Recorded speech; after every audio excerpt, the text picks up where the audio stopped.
In a few words, what is Mirror's Edge? In a few words, Mirror's Edge is an action-adventure game experience from the first-person point of view. So what do you want to do different about the first person point of view?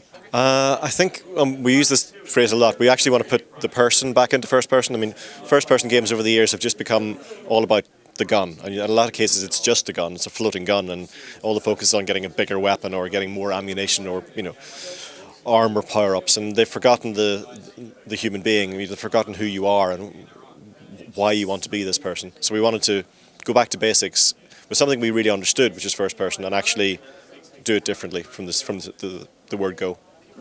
So what kind of, I mean, that's basically reinventing the genre. And what kind of ideas did you have that you wanted to bring into this game? Well, the first thing we wanted to do was we knew we wanted to make the game in a city, and then we very quickly found that vehicles weren't allowing us to move in the vertical plane that we wanted to. So we got out of the vehicles, we cut them from the game, and we focused on first person movement. And then we took a lot of inspiration from parkour and free running, because we wanted to do quite acrobatic moves, not just running. So that's basically where the original idea came from. Talking of that, I'm a bit concerned that you might get motion sick playing this game. Is that something you have any ideas? Yeah, we get that question a lot. First of all, it's not motion sickness; it's simulation sickness. Motion sickness is what you actually get while moving, yeah, like in a car or something. My producer suffers from from simulation sickness quite a lot, and it's when there's a difference between what your eye sees and what they're expecting to see.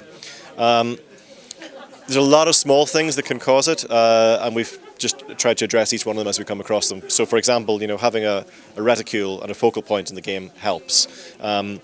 Our rig and our camera is doing quite sophisticated things, and it's mimicking the eye rather than the head. A lot of people, when they try to do this, just basically stick a camera in a third person, and then I'm moving my head now, but I'm still looking at you. So our camera mimics the eye rather than the head, and again that helps to reduce the possibility of simulation sickness.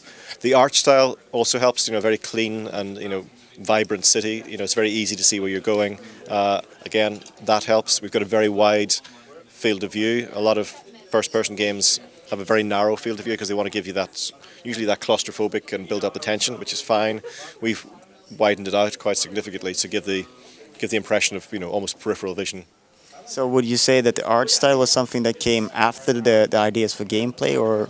Yes, absolutely. I mean, the art style was completely driven by gameplay and the desire and the needs of the gameplay. So the gameplay and the core mechanic is king, and everything else stems from that. The story, the character, the art style, they all stem from this core mechanic. Speaking of the story, could you tell us something about the setting? Yes, a little bit, not too much. Basically, Mirror's Edge takes place in a fictional city, but not science fiction. I mean, it's a very clean and gleaming city, so it's a mixture of lots of different cities around the world. A little bit of Singapore, a little bit of Dubai.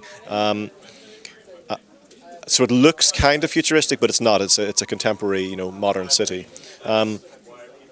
In the city, over the years, people have sort of slowly given away more and more of their personal freedom. There's been like a loss of liberty without them even realising. And more stringent laws came in. It's not a police state, that's very important. It's more of a very controlled society, which again I think is happening in a lot of places. Some people didn't like this, some people protested, and they were pushed to the edge of the society. There were riots and protests, and they still exist on the edge of this very shining mirrored city, and that's where the Mirror's Edge comes from. They don't trust the technology because it's monitored, so to communicate they use an old-fashioned form of communication, which is hand delivery. So they use these runners who hand deliver, packages or data or whatever they want to pass unobserved. So how much would you say that you're bringing the sandbox experience to this game? Is that something you thought about? Because DICE to me is a lot about that sandbox experience. Yeah, I think Battlefield is about sandbox. This isn't a sandbox experience. It isn't an open world. It's much more of a character-driven storyline. So you do progress through a story. There are options, within the world. There's not just one route through, but it's not GTA. It's still a story-driven single-player experience. So how much attention have you brought to the story in that sense, and how do you want it to portray the story? We've paid a lot of attention to the story. You know, we've hired Rihanna Pratchett, who's quite a well-known games writer. She wrote Overlord and Heavenly Sword storylines. We've worked very closely with her to develop. We had the idea for the story, and she helped us to develop it and flesh it out. So it's a very sort of cinematic game from that point of view. And the storyline isn't the simplistic you usually you get in some video games. It's a much more subtle story. I mean, it's not black and white. It's not this isn't an evil empire. It's much more subtle than that. So storyline is very important to us. So how did the idea for Mirror's Edge come about? It came about gradually. We started off. I joined DICE 2.5 years ago when we were working. I joined a team that already had an idea that they were working on. We worked on that for a little while, then we decided it wasn't going to work. So, which is a very powerful and strong thing to do. It's as important to kill ideas as it is to keep developing them. So that idea was killed, and then we started from scratch. And we, as I said, we looked at what DICE was good at in first-person games, and we decided to take a new twist on it. So we basically looked at Battlefield and then went to the exact opposite. So we took out weapons, we took out guns, we made it about movement. We took, it was a female character. It was in a very clean, gleaming city rather than out in the open, sort of war-torn landscapes. So that's basically where the idea came from. And then once we got the mechanic working, everything stemmed from that. The ideas for the story and the character and everything else stemmed from the mechanic. Speaking of the female lead character, can you tell us something about her?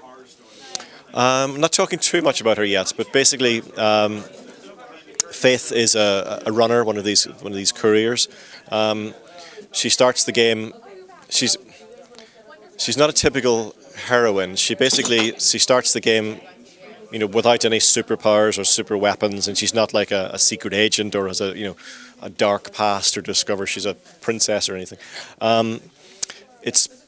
It's much more in the line of something like Ellen Ripley from Aliens or Die Hard, John McClane. It's a tough survivor character who is thrown into extreme situations, and that forces them to become a hero and forces them to do more selfless acts. So, when can we play Mirror's Edge? We're not releasing the release date just yet. I think we'll be able to do that sometime soon, but we're not actually giving an official release date today. So, pretty soon, I guess. What formats are you developing it for? It's on PS3, 360, and PC. Thank you very much for your time. Okay, thank you. Thank you.